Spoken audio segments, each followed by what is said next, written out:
ishema ryacu twahigira abandi n'umusaraba w'umwami wacu Yezu Kristu. Muri Kristu hari umukiro, hari ubugingo n'izuka ryacu. Bakristo bavandimwe, Kristo Yezu akuzwe. Navuga nti inyigisho yanjye ikubiye muri ako karirimbo, kuko ishema ryacu twahigira abandi ni umusaraba w'umwami wacu Yezu Kristo. Muri Kristo hari umukiro, hari ubugingo, hari n'izuka ryacu. Ubu ngiye kwiyicarira hari icyo byaba bitwaye? Ariko amasomo y'uyu munsi n'ubundi aragira ngo tugire icyo tuyavugaho, cyane cyane tuzirikana ku musaraba. Umusaraba ni icyo utumariye, akamaro k'umusaraba mu buzima bwacu cyangwa se mu buzima bw'umukristo. Ese uyu munsi wo wanakomotse hehe? Bakristo bavandimwe, kuri iki cyumweru cya 24 gisanzwe mwaka C, ni ku cyumweru cyahuriranye n'umunsi mukuru duhimbazaho umusaraba mutagatifu wuje ikuzo.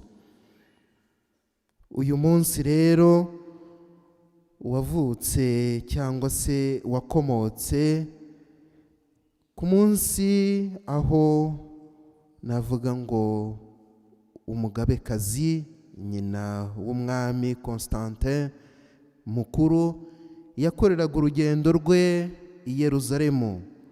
Yamara kuruhakorera hari mu kinyejana cya 4, noneho Constantin agahita yubakisha bazilika yiswe Saint-Sépulcre de Jérusalem.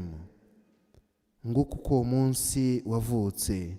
Urwo rugendo rero uwo mubyeyi yarukoze hari ku itariki ya 14 z'ukwezi kwa 9. Aho rero niho amaze gukora urwo rugendo, amaze kubona ibitangaza havanye, nibwo bavuga ko we ashobora kuba yarabonye, navuga ngo relique cyangwa se ibisigazwa by'umusaraba Yezu Kristu yabambweho. Bituma rero ubuzima bwe buhinduka, ubw'umuryango we buhinduka. Constantin yubakishije iyo bazilika, bakurizaho rero kwitirira uyu munsi umusaraba w'ikuzo. Nk'abakristo rero turizihiza intsinzi y'umusaraba w'ikuzo ku rupfu. Umusaraba w'ikuzo turawuhimbaza kandi duhimbaza Yezu Kristo watsinze icyaha n'urupfu. Bakristo bavandimwe, iyo twumvise ijambo umusaraba, ishusho itubangukira ni iyi ngiyi y'ibiti bibiri, igihagaze n'igitambitse, Yezu Kristo yabambweho ku wa gatanu mutagatifu. Nyamara ku wa gatanu mutagatifu siho Yezu yahetse umusaraba gusa, ahubwo iyo witegereje neza usanga ubuzima bwe bwose bwari umusaraba. Twibuke Yezu avukira mu kiraro cy'amatungo, nyuma yaho gato agahungishwa kandi ari Imana. Buriya umusaraba wari watangiye. Ahabereye mukuru, ubuzima bwe bwose bwari urugamba hagati yo kwimakaza icyiza no kurwanya ikibi. Mu ivanjiri tumaze kumva, Yezu yabwiye Nikodemu ati nta wigeze azamuka ajya mu ijuru uretse umwana w'umuntu wamanutse mu ijuru.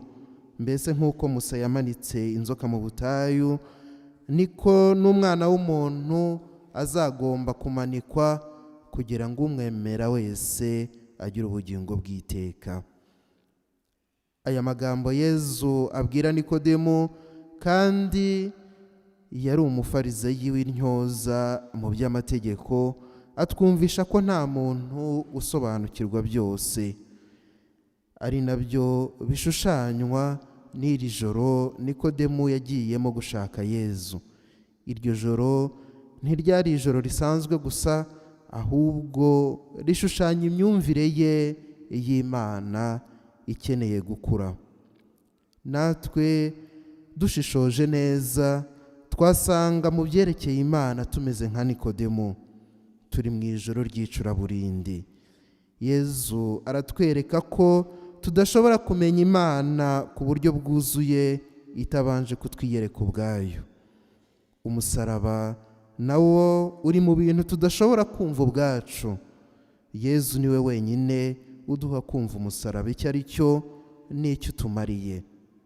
Nk'uko Pawulo Mutagatifu abivuga mu ibaruwa ye yandikiye Abanyafilipi agira ati, nubwo yari Imana ntiyagundiriye kureshya nayo, ahubwo yihinduye ubusabusa, yigira nk'umugaragu, yemera kumvira, ageraho gupfa apfiriye ndetse ku musaraba.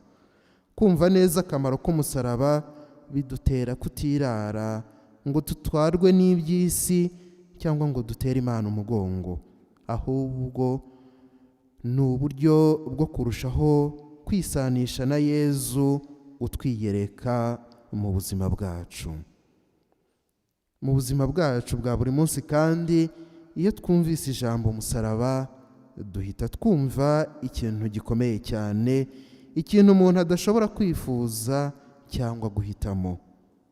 Iyo tuvuga ngo umuntu runaka ashobora kuba ari umuvandimwe, inshuti, umuturanyi, umwe mu bashakanye, umugabo cyangwa umugore, akubereye umusaraba, tuba dushatse kuvuga ko kubana nawe bigoye cyane, ndetse ku buryo bisa n'ibidashoboka.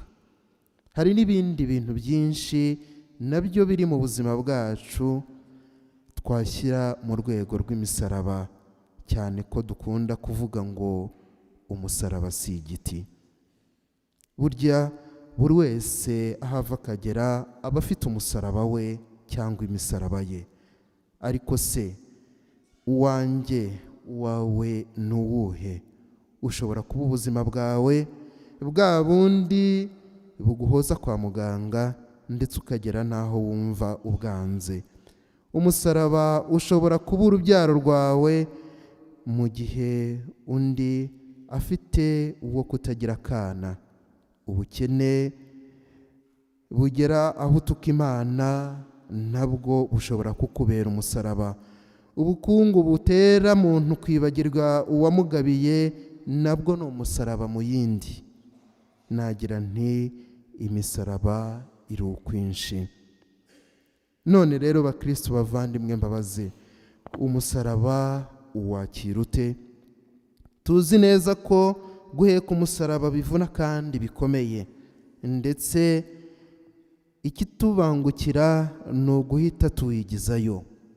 Nk'isomo rya mbere twumvise ukuntu iriya mbaga yacitse intege igatangira kugaya Imana na Musa. Babazaga Musa icyatumye bavanwa mu Misiri bakazanwa mu butayu ahantu hatagira amazi. Bifuzaga gusubira mu Misiri aho bakubitwaga ariko bakarya bagahaga. Twibuke kandi ukuntu iriya mbaga yari yaratakambye kugira ngo Imana iyikize ubwo bucakara. Bakristo bavandimwe, hari igihe natwe tujya dushaka kwisubirira mu Misiri ishushanywa na bya bibazo byose duhura nabyo. Nyamara buriya buri wese Imana imuha umusaraba ku rugero rwe. Ntawe Imana ishobora guha umusaraba atabasha kwikorera. Kimwe mu biranga ibi bihe turimo ni uko abantu batagishaka kwigora, ntibagishaka kwivuna no kubabara, ari nabyo bamwe bita ubusirimu. Ntawe ucyemera umusaraba. Cyane cyane turashaka kujya kwizihiza Pasika nta wa gatanu mutagatifu. Ibintu byose bigomba koroha. Abantu basigaye bumva babaho neza nyamara badakozwe umurimo. Abandi basigaye bumva batunga impamyabumenyi zihanitse batigeze bikoza ishuri. Umusore n'inkumi barashyingirwa, hadaciye kabiri umwe bugacya abwira mugenzi we ati mpubutane kuko mbona utakimbereye. Nyamara burya ntushobora gusarura icyo utabibye cyangwa se aho utateguye, nk'uko udashobora kubiba aho utahinze. Mu yandi magambo, nta byishimo bya Pasika nta wa gatanu mutagatifu. Yezu rero twemeye kandi twashyizemo amizero yacu, nubwo yapfuye ariko yarazutse, ubu ni muzima. Imana yaramukujije imuha izina risumbya ayandi yose, bishaka kuvuga ngo nta joro ridacya. Umutsindo wa Yezu wanyuze mu bubabare, uwacu uzaturuka mu kumwizera no kumwigiraho guheka imisaraba yacu tutiganda. Yezu Kristo turi buze guhabwa rero mu kanya, tumusabe aduhe ubutwari nk'ubwe, bityo tubashe guheka imisaraba yacu no kuyakira, kuko ariyo ituma twitagatifuza no kumwegera, kandi kazatubera iteme rizatugeza mu bugingo bw'iteka. Nyagasani Yezu nabane namwe. Nimuhaguruke twamamaze ukwemera kwacu. Nemera kw'Imana rimwe